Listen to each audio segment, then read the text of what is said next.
And good morning, everybody. Happy Friday. I'm Frank Spillers with Rural Community Solutions. And today on Rural Community Solutions, we're going to be talking about a word. We're going to be talking about an action. We're going to be talking about the environment of conflict. We're going to talk how to do that, what it is, how to address it, and just so you can recognize, which I'm sure you already do, but recognize when you're in it. Some do, some don't. And so recognition and understanding what is going on is, 90% of the battle. So here at Rural Community Solutions, we help you design an environment that is family friendly and youth centered in your business, in your community, in your organization, in your church, in your school. I mean, these are all important points and all important parts of your community. And if they aren't in sync, if they are just siloed, then you really don't have a community. You have individual institutions working not together, but working independent of each other to create what they feel is the best. And when those things get together, right, and those institutions try to get together, but they haven't been working together for maybe a long time or such, then you can have a difference of opinion, and you have what some would call internal conflict. So what happens with internal conflict? First, let's define the main definition, what I feel is the definition of conflict. And, just like we have done when words matter and all through this week, as we have defined these words, we go to Merriam-Webster's dictionary. And this is what Merriam-Webster's dictionary says conflict is. The first one is a fight, battle, or war. I mean, that's what we usually, it's the Afghan conflict, it's the Vietnam conflict, it is those types of conflicts where there are two countries going at each other. But you can have that type of internal war without, really without the guns, without the bombs, without killing people, but you can have that type of conflict within your community.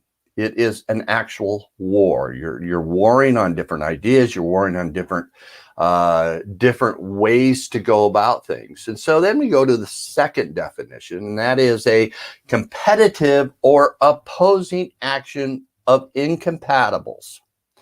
Incompatibles could be ideas. It can be an antagonistic state. It can be an antagonistic action, such as divergent ideas, interests, or persons.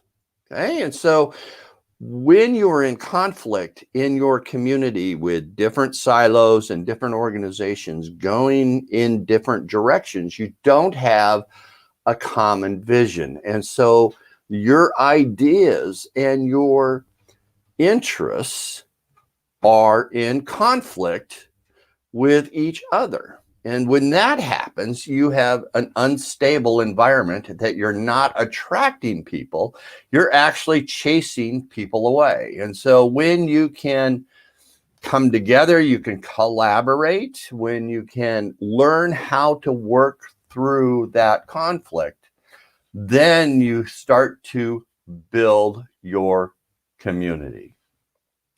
So why is there conflict? And I want to go back to that one definition of antagonistic state or actions, such as divergent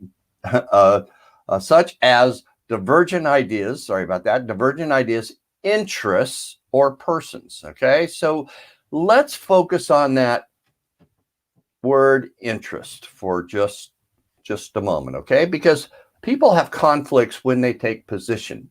So take it with the school, or take it with your city council, your economic development organization, and I'll focus a little bit here on the economic development organization, because they're the people that are charged with building your community. The Economic Development Organization and the Chamber of Commerce are charged with building your community. Now, not all communities have an organization that has a paid executive. In fact, probably more communities than not do not have a paid person that is in charge of how do we make our community better? How do we organize our people? How do we move this forward? How do we know what to do? Many of these positions are just volunteer, right? But they have a position. They have the position of we're going to make our community great. All right, that it's the position is the action that a person or an organization takes to meet their needs. So what are the needs of an economic development organization? Well, really, if you dig down to it, the need is we need to create jobs. That's mainly what historically an economic development organization has been. We need to create jobs, right? Because jobs are the economy of your community. And so that is the position that the Economic Development Organization makes. Because with that position, they need to prove their worth. They need to prove that they're moving forward. So they have to monetize their results because they could be being paid by their county government, their city government. Each community in their county could be chipping in and or their members can be chipping in and funding that organization. And people want a return on their investment. They want to know that the direction that organization is going is worth the membership dues. So the position of the Economic Development Organization is our actions that we take have to meet our needs and our member needs, right? So that position really represents the outcome of the what the organization wants. It's the outcome, that position, okay? Position is number of jobs, just for simplicity's sakes, the number of jobs. All right, but if we back into that and we have conflict because education, your school system, might not care about the number of jobs. What we want to do is how do we educate our students? Our position is we have to meet these standards that the state sets out, that the feds set out. We have to maintain these standards, these classroom rules to educate our students. All right? And so they're interested in their position. Their position is how do we educate? How do we keep those numbers up? How do we keep our graduation rates up? That's our position, because those types of positions also reflect the funding that we get. So then you have the conflict of interests. You have a conflict of your positions of we're on the number of jobs. Education is on how well do we educate our students. So you can have the conflict of how we get that done, right? Each organization has the position, has the interest, all right, of making the community and making their organization and making people better. That's the interest, making people better. So when your community does not focus on position, but focuses on interest, what is the interest of your organization? Why do you do what you do? Now, how to solve that conflict is exactly that. Don't focus on your position, focus on your interests. And there is a specific way that you can do that, and it's value-based discussions. As we work with communities to reduce their conflict, we work with organizations to reduce their conflict and build their trust in their community. Because when you have trust, that is the interest. That is that everybody knows what everybody else is doing and you're all working in the same direction.